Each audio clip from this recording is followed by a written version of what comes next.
So I bet some of you out there have had ice cream before bed, maybe once in your life, and you wake up and your joints are stiff and achy.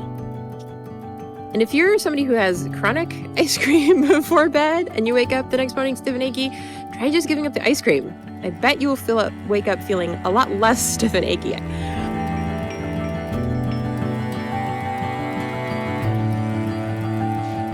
Hey everyone, I want to talk to you today about 3 ways to help reduce your pain, your chronic pain.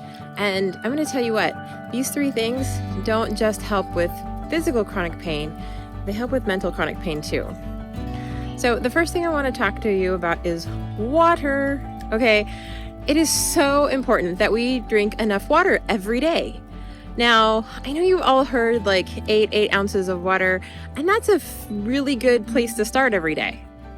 But the best way to calculate how much water you should take is take your weight, divide it by 2, and the answer is how many ounces a day you need to be drinking in water to be fully hydrated. Now, why do you need to be fully hydrated?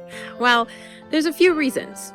One of the main reasons is that if you're dehydrated, then your body is taking water out of your cartilage and your soft tissues, and it's using it for other parts of your body. And when your cartilage and your soft tissues aren't doing so well in terms of hydration, they're more inflamed. And we all know that inflammation equals pain.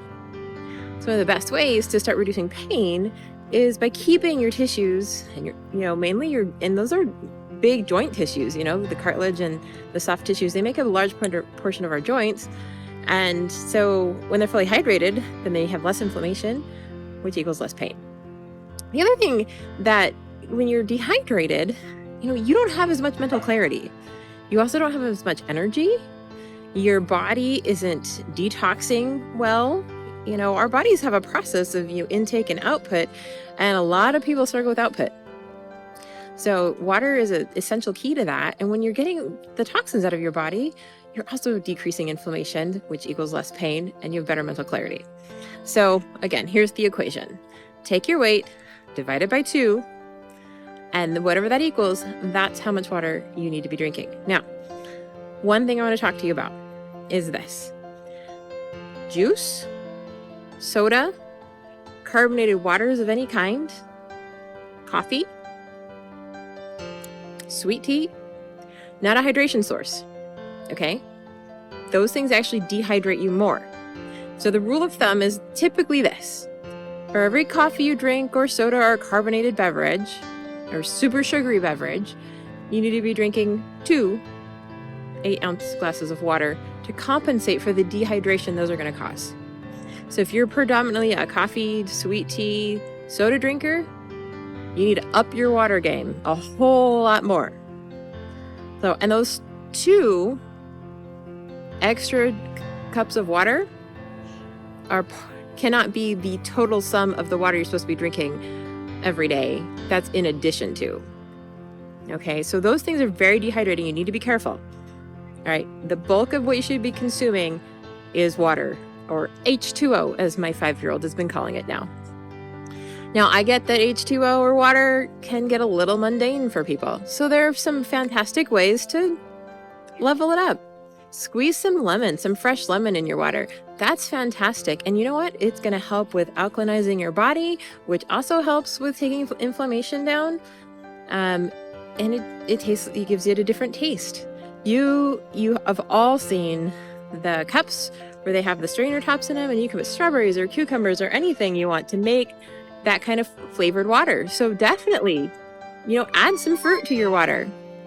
The other thing that you can do is there are flavor packets you can put in your water that aren't too terrible. I will put a link to one that I recommend. I'm not getting any affiliate commission off of it if you buy it, but I'll just put some links for the ones that I recommend that you can put in your water. They're not going to be full of chemicals. They're going to make sure it be made with natural products. And that's important because artificial flavorings and chemicals and artificial sugars are only going to increase your pain levels, not decrease them. So drink water. All right. The second thing that is really, really important is sleep. Who here feels worse when they get terrible sleep.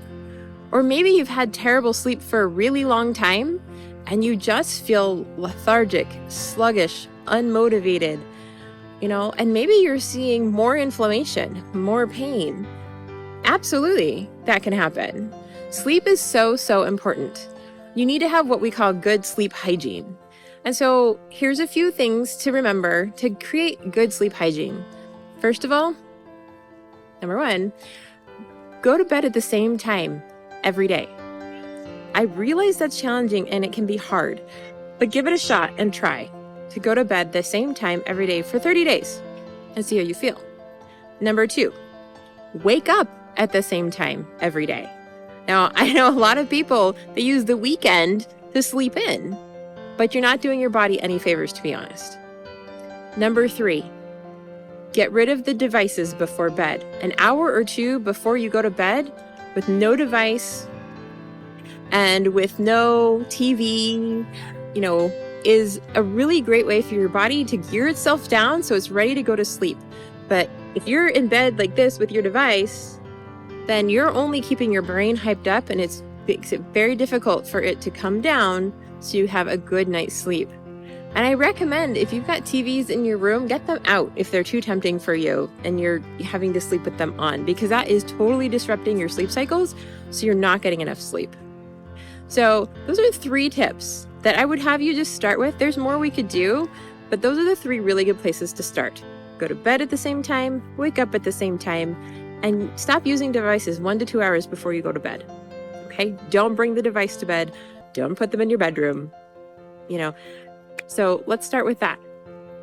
There's a lot more I could say, but here's the thing. When you sleep better, your body can heal. It can do metabolic processes that it can't do during the day. And if your sleep is super up and down and you're not really getting into deep sleep, your body isn't able to heal itself. It's not able to really rejuvenate. And you feel that the next day when you wake up feeling like total crap, like you've been hit by a Mack truck. And your motivation is like that. So sleep not only helps the body physically, it also helps the mind. You think clearer when you sleep. You make better judgments when you sleep. So it's super important for both. Okay. The last thing I want to talk about today, and there's so many more topics we could talk about on how to help reduce pain, but the third thing I want to talk to you about is sugar. I love sugar. Most people do love some version of sugar. It tastes good, right? It does. Sweet things are fun. A lot of people have sweet tooth. But here is the problem with sugar, is it's super inflammatory. Super, super inflammatory. When you eat sugar, your pancreas is producing insulin, and that's not a bad thing. We all need that, but you're kind of putting your pancreas in overdrive. And sometimes that excess insulin also can lead to inflammation. All right. So I bet some of you out there have had ice cream before bed, maybe once in your life, and you wake up and your joints are stiff and achy. And if you're somebody who has chronic ice cream before bed and you wake up the next morning stiff and achy, try just giving up the ice cream. I bet you will wake up feeling a lot less stiff and achy. But it's sugar. It just inflames so much, and that inflammation causes pain.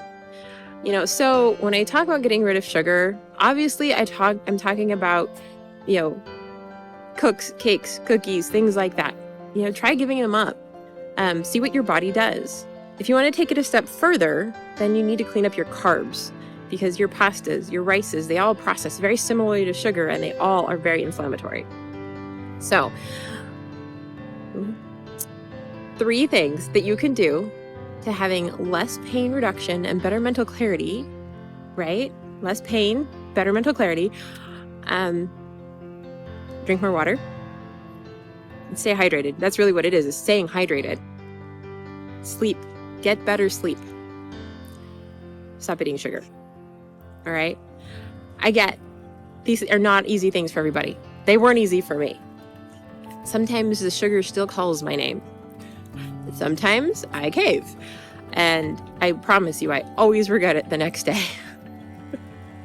It's just not always worth it. It's not worth waking up feeling achy and gross. But you can do it. You can absolutely do it.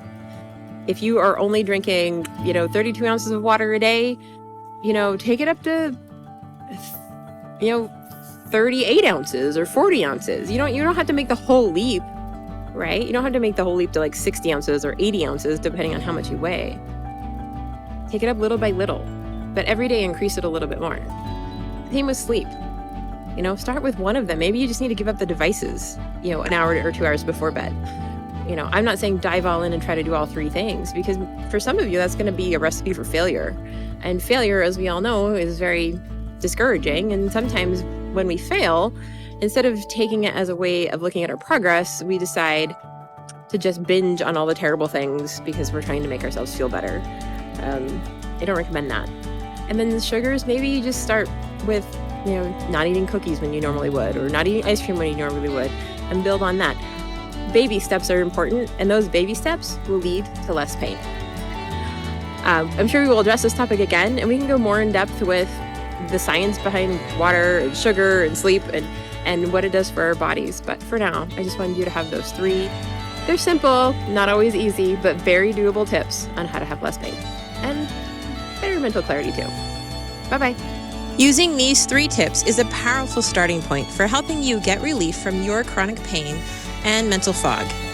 If you'd like even more help and tips, click the playlist link here to watch more of my videos on how to manage and reduce chronic pain, have better mental clarity, and how to take control of your life.